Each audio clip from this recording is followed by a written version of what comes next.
Jésus de Nazareth a parcouru les routes poussiéreuses de Judée, non pour établir une nouvelle religion, mais pour insuffler une nouvelle vie à une ancienne. Juif pieux, il cherchait à réformer les pratiques religieuses de son époque, appelant à un retour au cœur de la foi. Son message a résonné auprès du peuple, attiré par ses enseignements d'amour, de compassion et de justice. Jésus parlait d'un Dieu qui aimait tous les peuples inconditionnellement, une rupture radicale avec le légalisme rigide qui en était venu à caractériser le judaïsme aux yeux de beaucoup. Au lieu de se concentrer sur les rituels extérieurs, Jésus mettait l'accent sur la transformation intérieure. Il a enseigné à ses disciples d'aimer leurs ennemis, de pardonner à ceux qui leur faisaient du tort et de toujours faire preuve de miséricorde. Ces enseignements, enracinés dans les écritures hébraïques qu'il connaissait si bien, offraient un chemin vers le renouveau spirituel et une relation plus profonde avec Dieu. Bien que Jésus n'ait jamais cherché à créer une nouvelle religion, ses enseignements ont planté les graines d'une profonde révolution spirituelle. Son message, cependant, n'a pas toujours été bien reçu par les autorités religieuses de son époque. Elles le voyaient comme une menace pour leur pouvoir et leur influence, et cherchèrent des moyens de le faire taire. Les enseignements de Jésus remettaient en question le statu quo, exhortant les gens à vivre différemment et à donner la priorité à l'amour et à la compassion par-dessus tout. Cette importance accordée à l'amour comme fondement de la foi deviendrait une pierre angulaire de la tradition chrétienne. La vie et les enseignements de Jésus ont servi de modèle à ses disciples, démontrant le pouvoir transformateur de l'amour dans un monde souvent rongé par la haine et la division. Il était loin de se douter que ses paroles et ses actions allaient déclencher un mouvement qui allait changer le cours de l'histoire. Les évangiles sont remplis d'histoires et de paroles qui capturent l'essence du message de Jésus. Un de ces épisodes est la purification du temple, une confrontation dramatique qui a révélé l'engagement indéfectible de Jésus envers la justice. Furieux de voir les marchands exploiter les fidèles, Jésus a renversé leur table et les a chassés, déclarant qu'ils avaient transformé la maison de son Père en un repère de voleurs.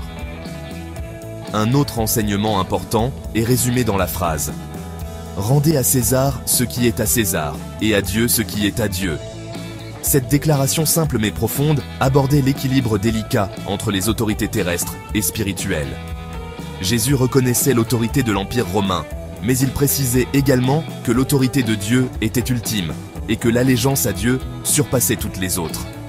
Ce principe aurait de profondes implications pour les premiers chrétiens qui étaient souvent persécutés pour leur refus d'adorer l'empereur romain. L'événement le plus important de la vie de Jésus et celui sur lequel repose la foi chrétienne est sans doute sa crucifixion. Condamné comme un criminel par les autorités romaines, Jésus a été cloué sur une croix et laissé mourir d'une mort lente et douloureuse. Pour ses disciples, ce fut un moment de profond désespoir. Ils avaient emplacé leur espoir en Jésus comme le Messie, celui qui libérerait Israël de la domination romaine. Sa mort sur une croix semblait anéantir leurs rêves. Cependant, l'histoire ne s'arrête pas là. Selon la tradition chrétienne, Jésus est ressuscité des morts le 3e jour après sa crucifixion. Cet événement, connu sous le nom de résurrection, est au cœur de la croyance chrétienne. C'est la pierre angulaire de la foi chrétienne, car c'est la résurrection qui donne aux croyants l'espoir que la mort n'est pas la fin, et que même face à la souffrance et à la perte, il y a la promesse d'une nouvelle vie. Les premiers disciples de Jésus étaient un groupe diversifié, issu de tous les horizons. Ils étaient unis par leur foi en Jésus, comme Messie, et leur engagement à vivre ses enseignements.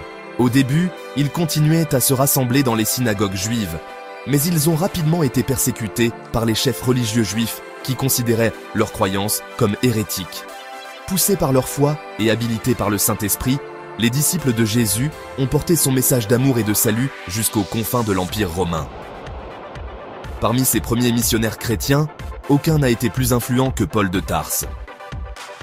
Citoyen romain et érudit de la loi juive, Paul a vécu une profonde expérience de conversion qui l'a transformé de persécuteur des chrétiens en l'un de leurs plus ardents défenseurs.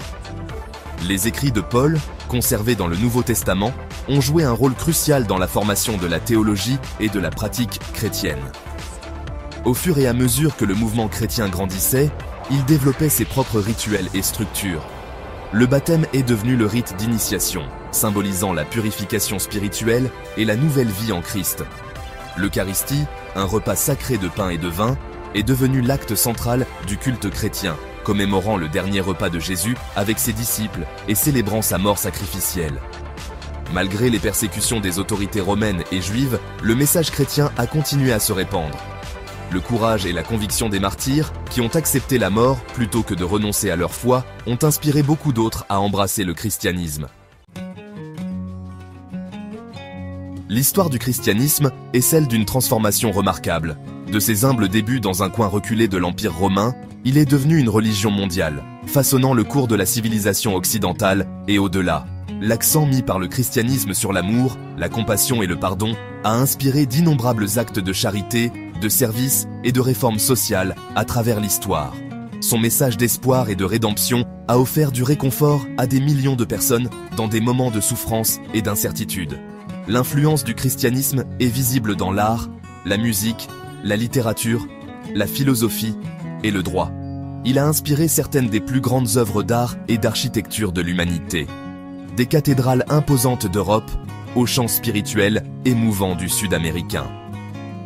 Bien que le christianisme ait connu son lot de défis et de controverses au cours de sa longue histoire, son héritage durable témoigne du pouvoir de la foi à inspirer, à transformer et à unir les peuples à travers les cultures et les continents. Tant qu'il y aura des cœurs avides de sens et de but, le message du christianisme continuera de résonner, offrant un chemin vers l'épanouissement spirituel et une vision d'un monde plus juste et plus compatissant.